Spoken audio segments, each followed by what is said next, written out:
And I would think about this, because I'll tell you what it is that you need to do to be successful. Some of these things aren't so malleable, but others are things that you can work on. Well, IQ, well, that's a rough one, because there's no evidence, as far as I can tell, that you can do a damn thing about your IQ. I was just reading a paper by Dan Simon today. It's a relatively recent review. Dan Simon did the invisible gorilla stuff, and he was looking, because there's all these companies that claim that these online brain training exercises can produce cognitive improvements, and he reviewed the literature again, and I've reviewed that literature like 6 times in the last 15 years, because I keep hoping that someone will crack the problem, but it's always the same answer. It's like, you do brain training games, you get better at the game, a lot better at that game. You get slightly better at similar games, but distal games that are still heavily cognitively loaded doesn't affect your performance at all. Zero, none. So the issue of how to raise IQ, man, that's a killer. No one knows how to do it. I can tell you how to stop your IQ from decreasing as you get older. That's not so bad, because it does that.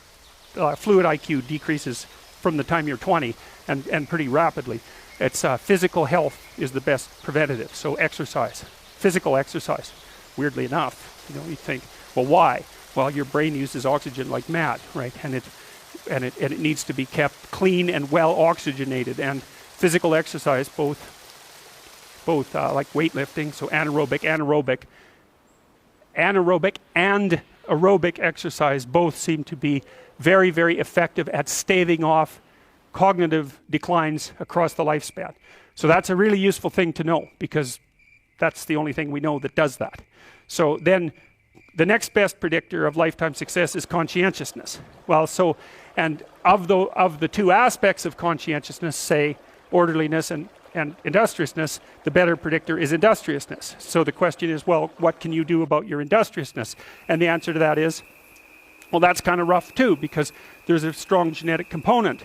But you can work on micro habits with regards to your conscientiousness. And I think the best micro habits, this is partly to do with this future authoring program processes, I think the best thing you can do with regards to your conscientiousness is to set up some aims for yourself, goals that you actually value. And the future authoring program helps people do that. And basically, it does a situational analysis it helps you do a situational analysis of your life, more than a psychological analysis, I would say. And so the questions are something like, well, all right, you're going to have to put some effort into your life, and you need to be motivated to do that. And so what are the potential sources of motivation? Well, you could think about them in the big 5 manner. If you're extroverted, you want friends. If you're agreeable, you want an intimate relationship. If you're disagreeable, you want to win competitions. If you're open, you want to engage in creative activity. If you're high in neuroticism, you want security. Okay, so those are all sources of potential motivation that you could draw on, that you could tailor to your own, your own personality. But then there are dimensions that you want to consider your life across. And so we ask people about, well, if you could have your life the way you wanted it in 3 to 5 years, if you were taking care of yourself properly, what would you want from your friendships? What would you want from your intimate relationship? How would you like to structure your family? What do you want for your career? Well, how are you going to use your time outside of your job?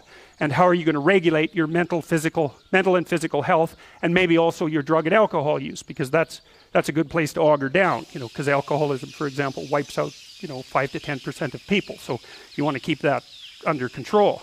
And then so maybe you develop a vision of what you would like your life to be, and that associates the goal. Well, once the goal is established, and then you break down the goal into micro processes that you can implement. The micro processes become rewarding in proportion, in relation to their causal association with the goal, and that tangles in your incentive reward system. We talked about the dopaminergic incentive reward system, and that's the thing that keeps you moving forward. And the way it works is that it works better if it produces positive emotion when it can see you moving towards a valued goal. Okay, well, what's the implication of that? Better have a valued goal, because otherwise you can't get any positive motivation working out. And so the more valuable the goal, in principle, the more the micro processes associated with that goal start to take on a positive charge. And so what that means is, well, you get up in the morning and you're excited about the day, you're ready to go. And so as far as I can tell, what you do is you specify your long-term ideal. Maybe you also specify a place you want to stay the hell away from, so that you're terrified to fail as well as excited about succeeding, because that's also useful. You specify your goal.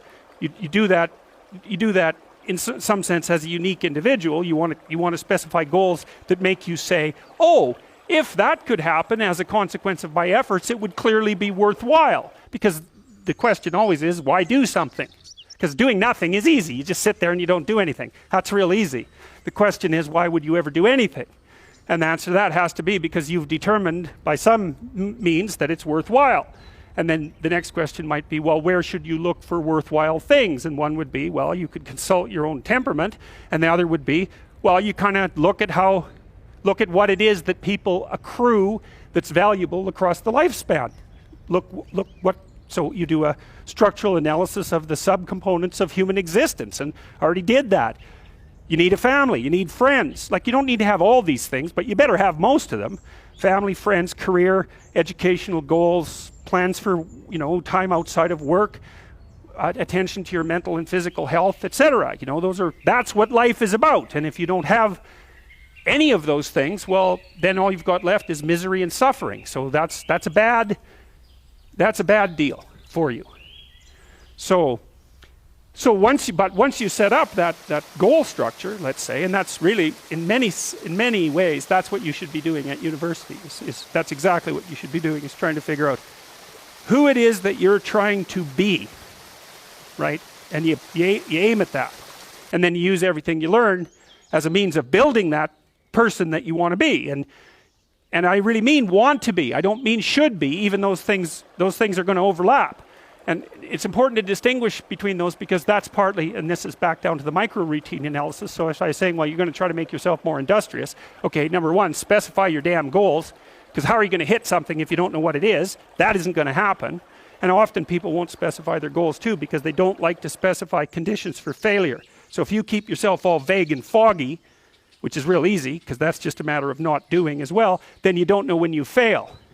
And people might say, well, I really don't want to know when I fail because that's painful. So I'll keep myself blind about when I fail.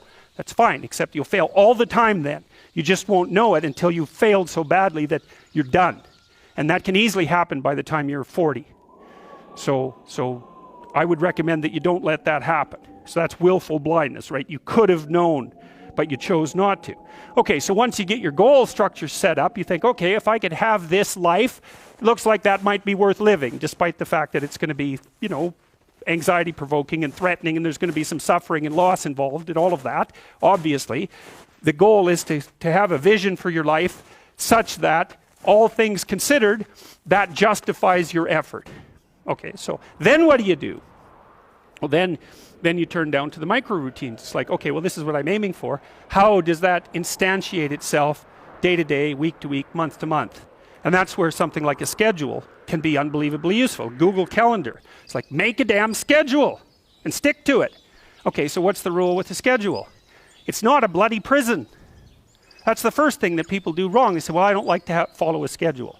Well, it's like, well, what kind of schedule are you setting up? Well, I have to do this, then I have to do this, then I have to do this, and then I just go play video games, because who wants to do all these things that I have to do? It's like, wrong.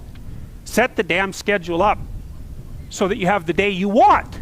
That's the trick. It's like, okay, I've got tomorrow. If I was going to set it up so it was the best possible day I could have, practically speaking, what would it look like? Well, then you schedule that. And obviously there's a bit of responsibility that's going to go along with that, because if you have any sense, one of the things that you're going to insist upon is that at the end of the day, you're not in worse shape than you were than at the beginning of the day, right? Because that's a stupid day. If you have a bunch of those in a row, you just dig yourself a hole and then you bury yourself in it. It's like, sorry, that's just not a good strategy. It's a bad strategy. So maybe 20% of your day has to be responsibility and obligation, or maybe it's more than that, depending on how far behind you are. But even that, you can ask yourself, okay, well, I've got these responsibilities. I have to schedule the damn things in. What's the right ratio of responsibility to reward? And you can ask yourself that, just like you'd negotiate with someone who is working for you. It's like, okay, you got to work tomorrow. Okay, so I want you to work tomorrow. And you might say, okay, well, what are you going to do for me that makes it likely that I'll work for you? Well, you could ask yourself that, you know. So maybe you do an hour of responsibility and then you play a video game for 15 minutes. I don't know, whatever turns your crank, man. But, you know, you have to negotiate with yourself and not tyrannize yourself. Like you're negotiating with someone that you care for, that you would like to be productive and have a good life. And that's how you make the schedule. It's like, and then you look at the day and you think, well, if I had that day, that'd be good. Great. You know, and you're useless and horrible, so you'll probably only hit it with about 70% accuracy, but that beats the hell out of 0, right? And if you hit it even with 50% accuracy, another rule is, well, aim for 51% the next week, or 50.5% for God's sake, or because you're going to hit that position where things start to loop back positively and spiral you upward. And so that's one way that you can work on your conscientiousness, is to plan a life you'd like to have. And you do that partly by referring to social norms. That's more or less rescuing your father from the belly of the whale. But the other way you do that is by having a little conversation with yourself about, as if you don't really know who you are, because you know what you're like. You won't do what you're told. You won't do what you tell yourself to do. You must have noticed that. It's like you're a bad employee and a worse boss. And both of those work, you know, for you. You don't know what you want to do, and then when you tell yourself what to do, you don't do it anyways. You should fire yourself and find someone else to